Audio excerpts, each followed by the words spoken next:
उस पर अमल दरामद जो है वो शुरू हो जाता है। अब फर्ज करें कि एक पेट्रोल की कीमत जो है वो अगर कम होती है तो किराए वाले काम नहीं करते, वो वहाँ पर जो है वो स्टे कर देते हैं। अगर बढ़ते हैं तो वो बढ़ा देते हैं, अगर कम होते हैं तो होने तो कम, जो किराया तो कम होना चाहिए या चीज़ों की प्राइसेस जो है वो कम होनी चाहिए फौरी तौर पर, लेकिन फौरी तौर पर बढ़ जाती हैं, नीचे जो है वो आने का नाम नहीं लेती, यानी वो वहाँ तक जो है वो एक जाम हो जाती है। तो इस सिलसिले में आप अब ये हुकूमत को आप देखते हैं कि ये खुशखबरी है अवाम के लिए, या और मज़ीद टैक्स लगेंगे। शराइत तो ज़वाबत तो वही हैं जो पहले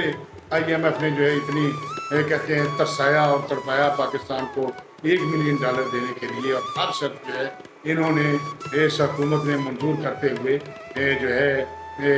वो साइन जो है वो इन्होंने किए। देखते हैं, और मैं चाहता हूँ कि कोई ऐसा मंसूबे जो हैं